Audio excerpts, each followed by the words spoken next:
Good morning, Rechavia, Nachlaot, and anywhere you are in Yerushalayim and beyond. Thank you so much for joining us, and thank you to Raya and Mordechai for hosting this special class. And we are about to learn together the last part of Perek Chet, chapter 8, in the Sha'ar, ha-Yichud. Before we read inside, I would like to continue and to complete what we started saying yesterday about the sequence of events and the style, how HaShem designed the Chabad, Chagat, the Seichel, the intellect, the Midot, the emotion, Machshava, thought, Dibur, speech, and Maaseh, action. We've explained that, generally speaking, when we talk about a human being at least, then there are 5 levels, which is the process of how an idea comes from the top level, from step number 1 down to action. Number 1, we have intellect. Number 2, we have midot, emotion. Number 3, we have machshava, thought. Number 4, we have dibur, speech. And number 5, we have maaseh, which is deed and action. And we started to explain that it's not just that we have different levels, but each one comes from the other. It starts with chachma, bina, da'at, chesed, gvura, tiferet, netzach, hod, yisod, malchut. And then we talked about machshava. And we explained that the midot are called toladot, they're called children.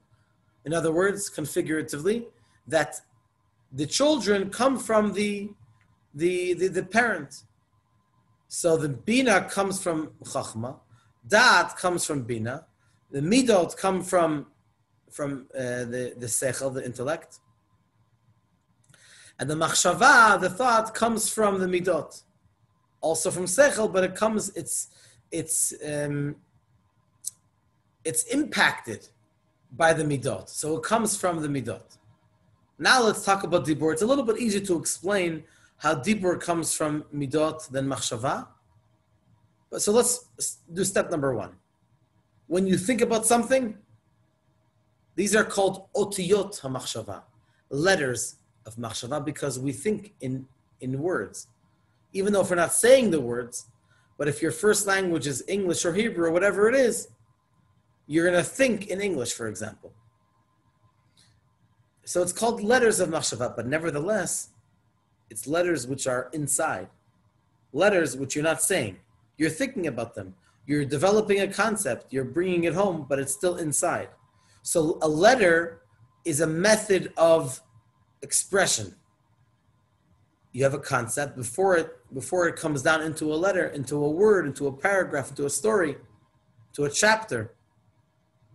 Before it comes there, then it's inside you. So it's revealed. You think about the idea within you, but it's still within you. Dibur, speech, takes the very same concept and lets it out. It allows you to express it. It allows you to reveal it to others, so others can understand what previously was inside. Excuse me, please. L'chaim, I already said a bracha earlier.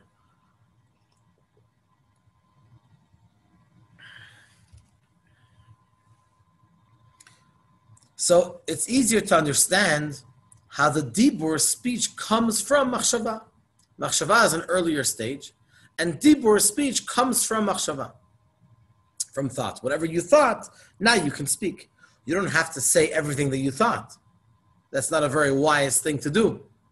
But if you decide to speak, where does that come from? It comes from an earlier stage of thought. Now, once you've spoken it, now you can actually do it. You can, in a practical way, you can carry out what you said or what someone else said to you.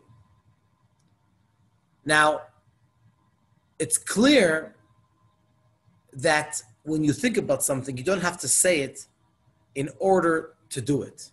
You can decide, I want to have a tuna sandwich. And you can go ahead and make yourself a tuna sandwich. You don't have to say, I need a tuna sandwich. There are some people who need to say everything that they're thinking, which is fine. It's perfectly fine. I highly recommend that speech should be used more when you have other people, because speech is meant for revealing to other people, but some people speak also to the walls, which is fine. So why do we say that maaseh, deed, comes from dibur? I could do something even without speaking about it. The answer is that you don't need to say it in order to do it. However, the concept of dibur is crucial in order to do the deed. What dibur represents, you pretty much can't do the thing without it. The actual speech, you can get away without it. You can do the deed without it. But what dibur represents, that you can't do without. What does dibur represent? Dibur represents revelation. Revelation out of yourself. In other words, it can even be a mental state. The state, it's as if I'm saying as follows. I want to carry out, mark my words, to make, to have a tuna sandwich. So the moment that in my mental state, the moment that I made that decision, now I can go ahead and make it. I don't have to say it. But that statement in my mind is speech.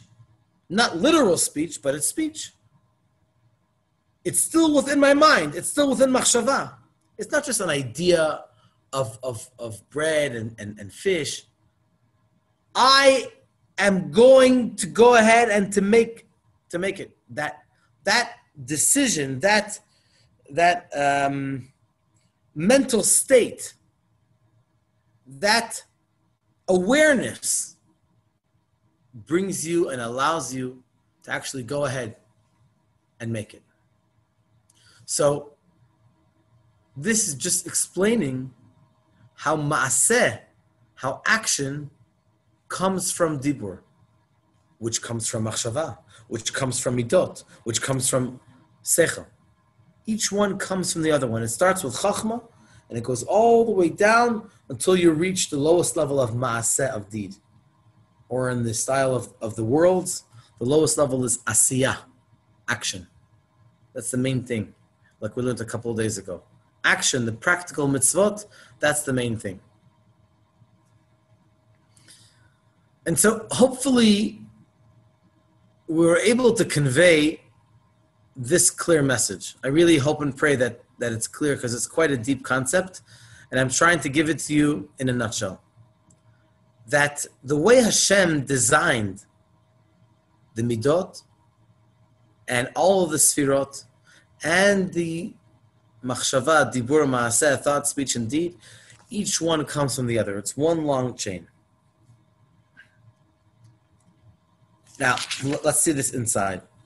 In the original text,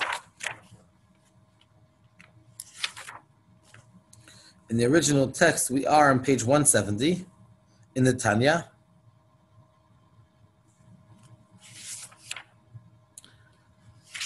Right at the top. Aval be'emet.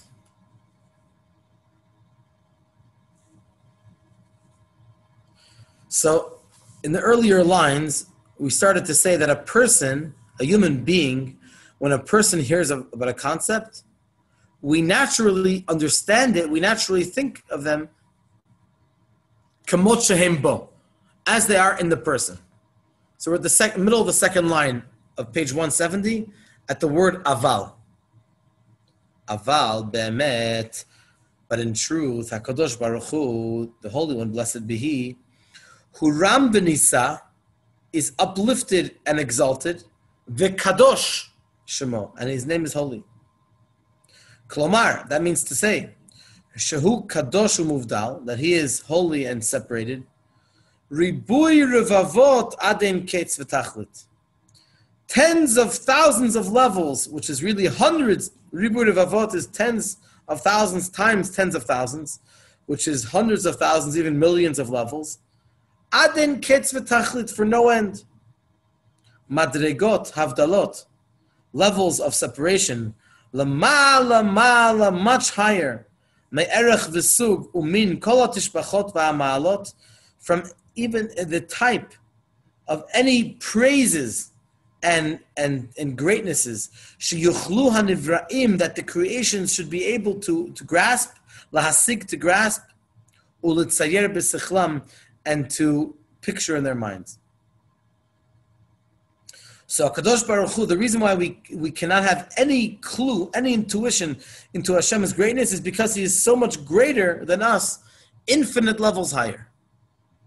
Now we're going to see it inside. Let's continue. Now we're going to get into all the levels of Sfirot, how each one is just above the other. Yesterday we learned that Chachma, that wisdom is the beginning, Reshit. Ki hamala umadrega rishona, for the first level and concept, etzel hanivraim, by the creations, hiya chochma, is wisdom. As far as we're concerned, the first level of the ishtal shalut is chochma. Shalachein nikret reshit, therefore it's called the first. One of the verses states, "Kulam b'chochma asita." First of all, in Tehillim, there's a verse that says, "Reishit chochma, Reishit chochma yirat Hashem." The beginning of chochma is the fear of Hashem. But we also have "Kulam b'chochma asita." We say in the prayer, we just said it earlier before the Shema, in the first blessing of the Shema, "Kulam b'chochma asita." All of them, all of the creations.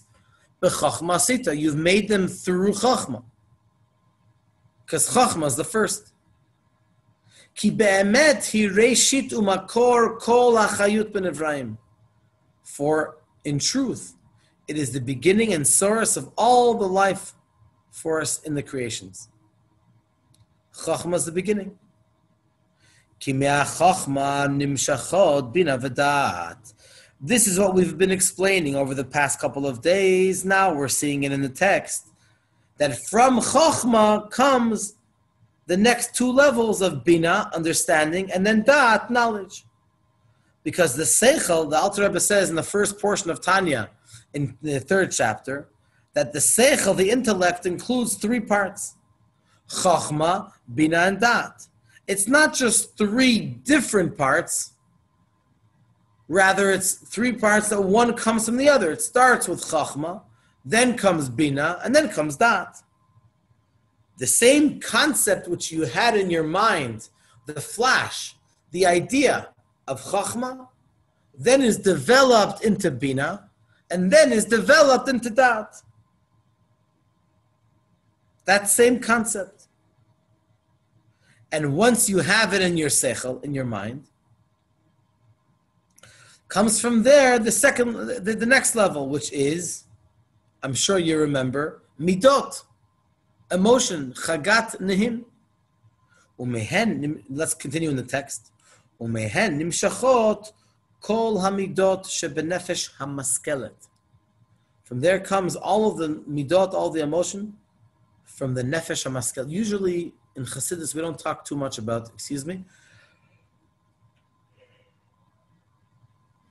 Usually we don't talk too much about the nefesh hamaskelet, the nefesh, the intellectual nefesh.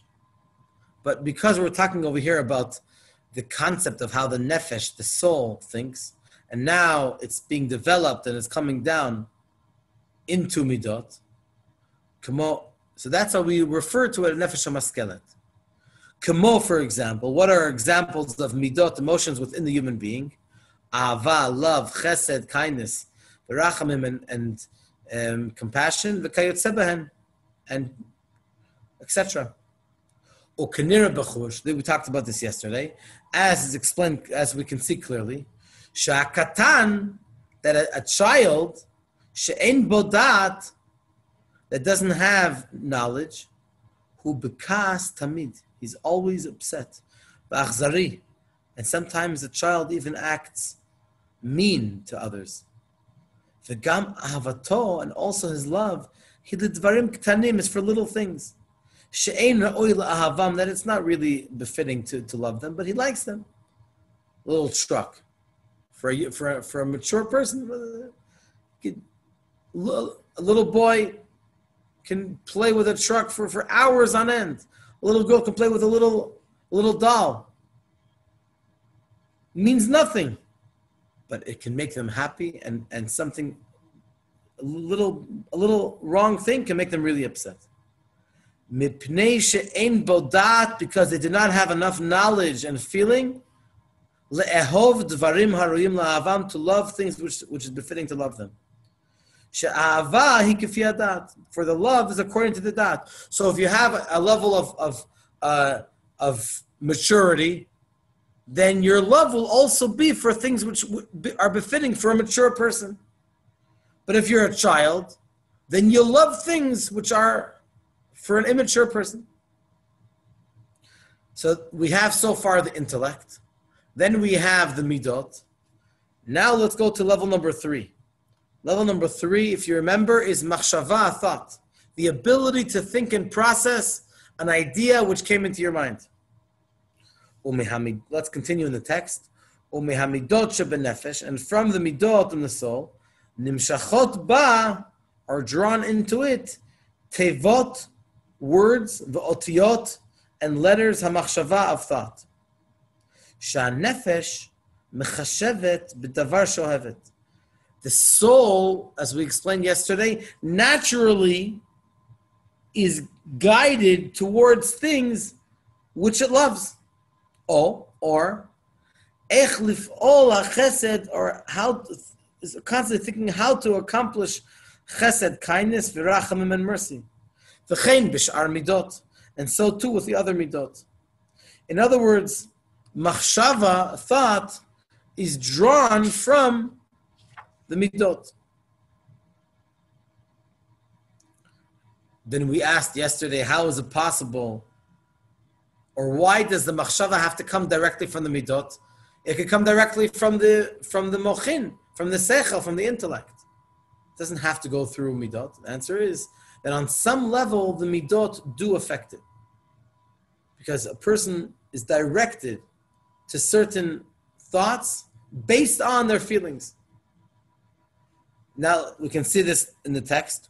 Ubechol machshava sheba'olam, and in any machshava, in any thought in the world, melubeshet ba, is enclosed in it. Ezo midah, some kind of midah, some kind of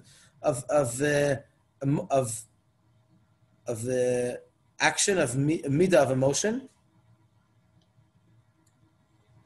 Hamavi'ah lachshov machshava zu, which brought forth to be able to think this machshava, this thought. Umidah zo, and this midah, this emotion, he chayuta shel machshava zu. This is the life of that thought. And then machshava, thought. From there comes the next level, comes dibur. Let's continue in the text. Umi'otiyot machshava, and from the letters of machshava, of thought, nimshachot otiyot hadibur, come the letters of thought, of speech. The hein chayutan mamash, and this is literally their life. This we can understand much better. This is what we talked about earlier this morning. We talked about the fact that when you think in words, in letters, in letters which form the thought. Otiyot machshava, the letters of machshava, they reveal, at least in yourself, that which you were thinking, the concept. Then if you want to bring it down into speech, so you just have to convert from the letters of machshava, of thought, into letters of speech. That's all you have to do. Now, not everything you think do you say, but nevertheless, when you speak, all you're doing is you're reframing, you're repackaging the letters of machshava, of thought, that you thought, and now it becomes speech. And now someone else can know what you were thinking before you open your mouth. And then finally, the last level, v'adibur mevi l'dei maaseh. So each one comes from the other. Starts with chachma, bina, then midot, then machshava, then dibur, then finally maaseh. In the example of giving tzedakah, so the actual act of giving the tzedakah is maaseh, and the dibur mevi l'dei maaseh, the dibur brings towards action. Maaseh tzedakah v'chesed, to the action of righteousness and kindness. Kigon, for example, hamelech shemitzaveh la'avadav litein. For example, the king who gives an instruction to his servants to help someone, to give them something to eat, or to help them in something specific. V'gam k'she'adam oseh ba'atzmo eizeh davar. And also when a person does himself a certain thing, harei koach hanefesh, the koach, the energy of the person's soul, v'chayuta, and its life, hamitlabesh ba'asiyazu, which encloses itself into this action, hu k'ayin mamash, it's as if it's nothingness, legabei koach hanefesh v'chayuta hamitlabesh b'dibur ha'adam, in reference to the koach of the nefesh, which encloses itself into the speech of the person. Wow, it's as if the gap, like between the body and the soul. So it's a much lower level of inspiration, of midot, of koach hanefesh, that come into, that are enclosed, not midot, of koach hanefesh, which enclosed itself into the maaseh. It's a much higher, the dibur is a much higher level, incomparably. So it comes down from level to level. It starts with the intellect, and it comes into the emotion, then to thought, speech, and action. Even when you're talking about a regular person who does the action, and the action seemingly comes from the thought, it doesn't have to come through dibur. Nevertheless, the koach, the energy of the action, is almost like nothingness in relation to the level of the nefesh, which comes into the koach hadibur, which gives the koach the energy to be able to speak. Now, the fact that the Alter Rebbe, let's move on to the next, to the final lines of this chapter.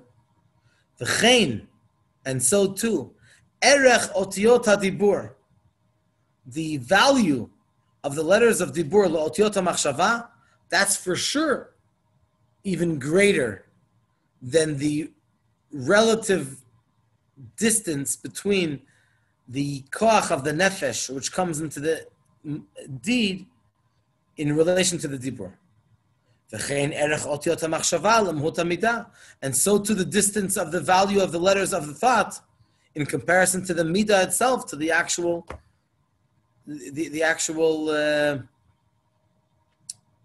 midah of emotion, hamelubeshet ba, which is enclosed within it, umechayelta, and gives it life. And how much more so the next level, v'chein erech mutu v'chayut hamidah lagabei hachokma ubina v'daat. So too, the gap between the value of how important the midah is in relation to the intellect, it's even a much larger gap. Which generally it's a level of sechel, which from the sechel comes this midah. And finally, the Alter Rebbe finishes off the chapter. The kol zeh, he's leading into the next chapter, which we'll learn next week, B'ezrat Hashem, chapter 9. But he summarizes this concept, the kol zeh, and all of this, b'nefesh ha'adam, in the soul of man. The nefesh kol ha'brim, and the soul of all of the creations, shebechol ha'olamot, in all of the level, in all of the worlds, elyonim b'tachtonim, the upper worlds and the lower worlds. Shebekulam, that in all of them, ha'chochma hi reshit u'makor ha'chayut. that in all of them, wisdom is the beginning and the source of life. So in every world, in every situation, we have this package of Eser Sfirot. Not only by HaShem, we have the 10 Sfirot in the higher world of Atzilut, but in every human being, in every situation, we have this build-up beginning from Chachma down to Maaseh, down to Deed. We can always translate every situation in this sequence of events.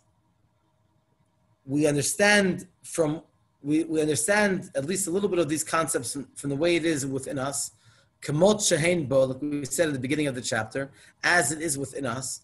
And based on this, we're going to see soon how it translates by Hashem.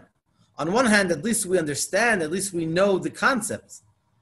But the punchline is going to be that we can not have any intuition, any clue to the way it really is by HaKadosh Baruch Hu, by the Holy One, blessed be He.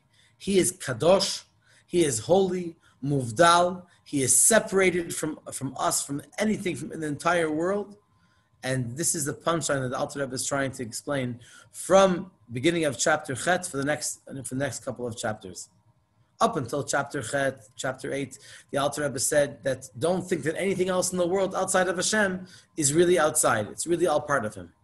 Now the Alter Rebbe is explaining that even the things that are, so to speak, within Him, part of Him, Chochmah, Bina, Da'at, and everything else, even that is not outside of Him. That's really one, Echad, Achdut Pshuta, simple oneness with Hashem. Thank you so much for joining us. I look forward to seeing you, Bezrat Hashem, right here on Zoom and Facebook tomorrow morning, Friday morning, for Kabbalah Cafe, a special Kabbalah Cafe for Parashat Re'eh. Toda Rabba, thank you for joining us, and thank you to Raya and Mordechai for hosting the special class. All the best.